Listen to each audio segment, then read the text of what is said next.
Well, this is another one of my favourite Sundays because I'm not preaching. We've got the Sanja who's going to come up for us shortly and open up the Word of God for us and preach for us. We're extremely grateful and thankful to do so. So, Sanja, would you like to come up for us?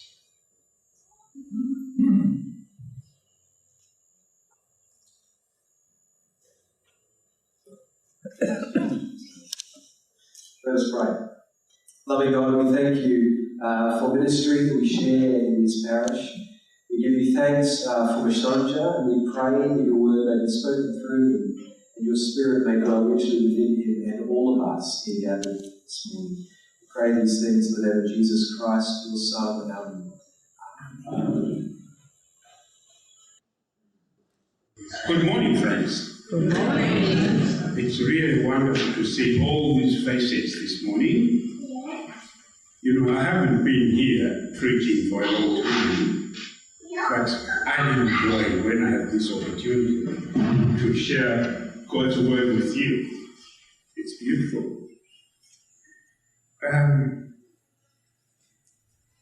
You see, our readings for today, they actually encourage something like a fellowship or community or just to bring people together. And as I was going through the readings, I think you will see in that in the cue sheet at the back, there is something which I've written for.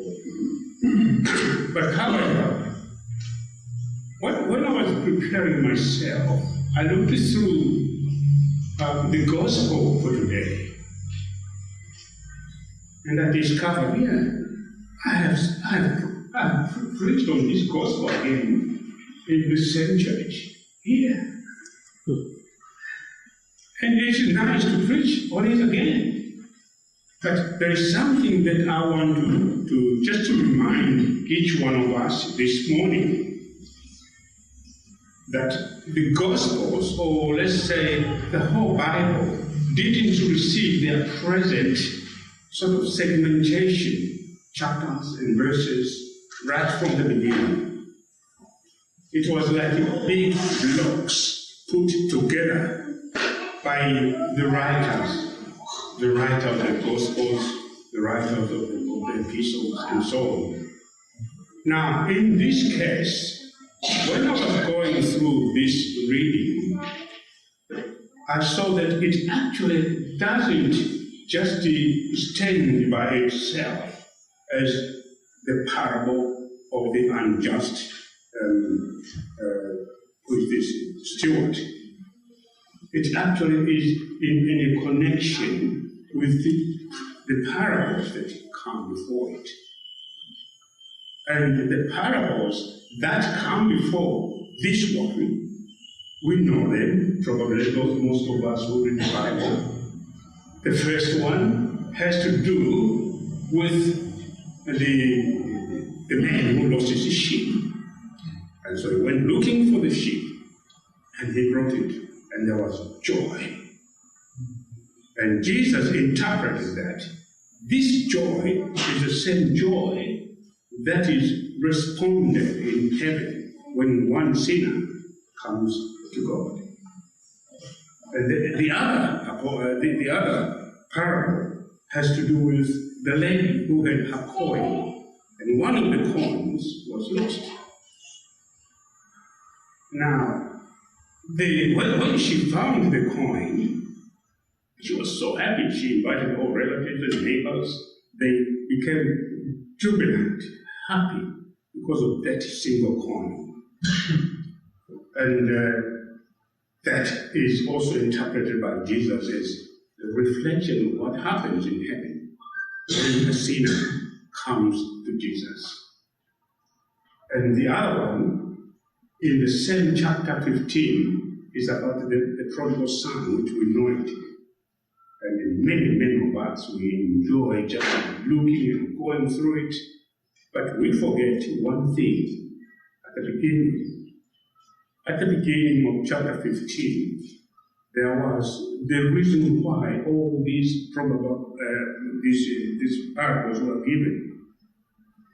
Jesus was sitting, and many people were coming to have a talk with him. This is what we read in chapter 15, verse 1 and 2.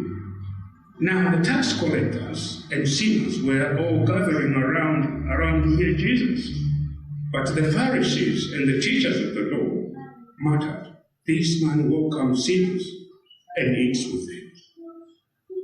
So from that kind of attack, that Jesus was sort of being attacked by these religious leaders,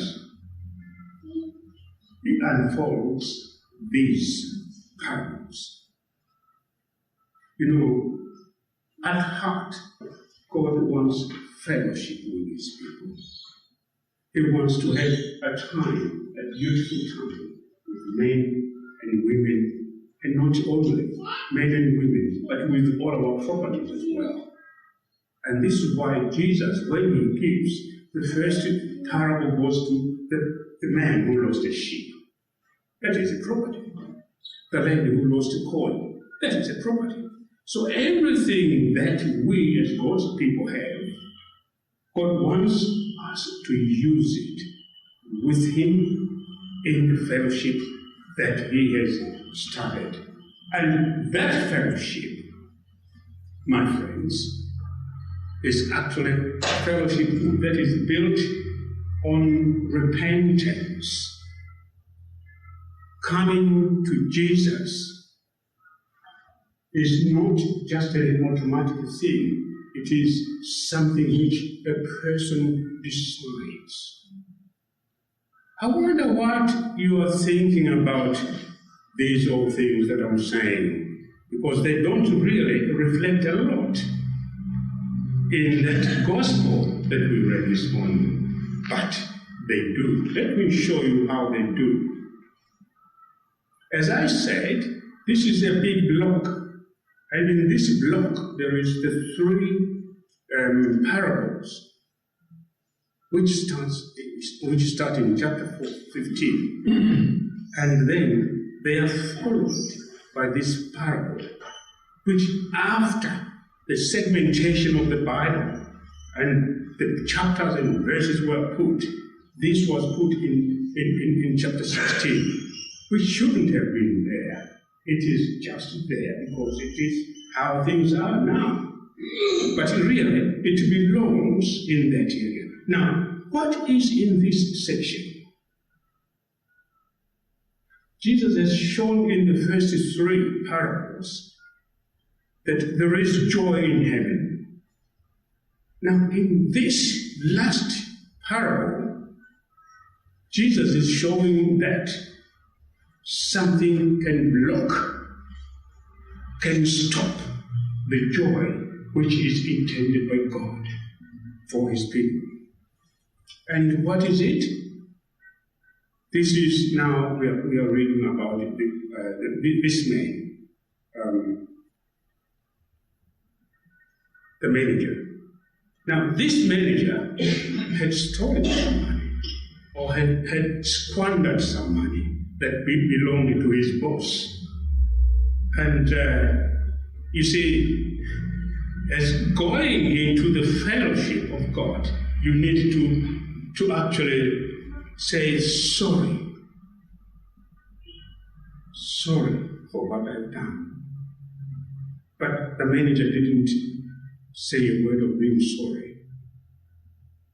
Instead, he just goes on to do what we have just read this morning. The manager said to himself, "What shall I do now? My master is taking away the job. I'm not strong enough even to dig. I cannot even go around begging. I'm ashamed for that. What should I do?" Now he's planning how to defend his name, how to put himself again in that society which will probably not be happy with him when he's chucked out of work. Now, this manager, instead of humbling himself and saying sorry to his boss, and in that way maintaining that unity, of fellowship, the kind of fellowship which is indeed in God's mind for all of us, this manager didn't have that idea at all. All he had was, how can I defend my name? Now, in doing that, this is what we read. I know what I will do, so that when I lose my job here, the people will come into their homes. So he started doing what you heard our brother Clay was reading. He calls the other one, and he calls the next one, and all of them, he says, oh, come on. If you, the first one said, oh yes, I owe some 80. This is I'm reading from NIV. 400, now he says, 900, he says, 900 gallons of olive oil I owe. The manager told him, take your bill, sit down quickly, and write down 450. This is a different translation. Now, that is, he wants to use a way that will help that man to love him, but at the same time is not really doing something good for his master. And the only reason is that he wants his name to keep up. Now, my brothers and sisters, this became a bad thing. This is the way I see it. Because it is actually like corrupting more people in the community. He was intending to corrupt his neighbors, to corrupt people who were under him because he was the manager. Now, to corrupt more people because you want to defend your name, you want to clear your way of appearance in society, is not God's way. God's way is always to repent, to come back, to apologize. And that's how we are accepted by the source, by society. Yes, I know this manager, when he was, he planned all these things. It was interesting because we read that his master, that is the man who employed him, he said in verse 8, we are told that Jesus is actually reporting, not Jesus. Jesus is not sort of clearing this man. It is the manager who is saying he commanded his dishonest manager because he had acted shrewdly. Now Jesus goes on to tell something which you and I, we must take note. This is what he says. For the people of this world are more shrewd in dealings with their own kind than are the people of the light. When I was looking at this, I said, yes, Jesus is actually reprimanding the church. He's reprimanding people of the light. We don't know how to do things properly in the way that can even maintain our society in a godly fashion.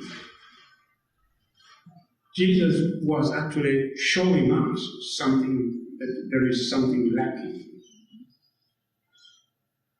I'm just so glad to hear what is now happening in our parish, for instance, that we're now working on opening up ourselves so that the society around can be blessed. so that ladies and gentlemen, children, young people can actually be blessed by this congregation. People of this world who are not even Christians, they have been doing these kind of things for years and years and years. But we are just starting, which is a good thing. Let's take note about this. Jesus is now starting something with us. In this parable, there was no joy, as in the other three parables, because the manager was thinking about himself. The manager was intending to just defend himself. Now, because of that, there is no joy. The note of joy is not there at all. There is only something which, as I can see, is the reason why this parable was put there. Because at the beginning, the Pharisees were complaining against Jesus, and at the end, when he had finished all these parables, what did they think about him? Were they happy? No. We missed one verse. This is one thing I always criticize the lectionary, the compilers, because the verse which is actually important here is the verse which is missed out in verse 14. Verse 14 says, the Pharisees who loved money heard all this and were sneering at Jesus. And he said to them, you are the ones who justify yourselves in the eyes of others, but God knows your hearts. What people value is useless to God. Now, at the beginning, the Pharisees were criticizing Jesus. He gave all these explanations in order to try to bring them to their senses. But when he brought this final parable, which touches on money, which touches on the community, which should be based on coming to God in a humble heart, in repentance, in apology. When he said, give this, they sneered because they love money. And in the end, I think you heard our brother when he was reading. In the end, we have this one here. No one can serve two masters. Either you will hate the one and love the other, or you will be devoted to the one and despise the other. You cannot serve God and money. Money is wonderful.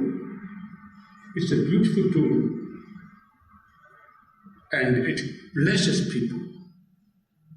But money can be a barrier, a hindrance between us and God. It can be a hindrance even between people and people. And Jesus is warning about this. Let's be aware. And let's not be taken away by the love of money. Let's be sincere with God. He wants to have fellowship with us. God bless you, my brothers and sisters. Let's pray. Father, thank you. We give you glory for your word. We give you thanks for what you have in mind for us as a community. And we praise you, thank you for what is now starting to happen in our parish. We thank you in Jesus' name. Amen. Amen.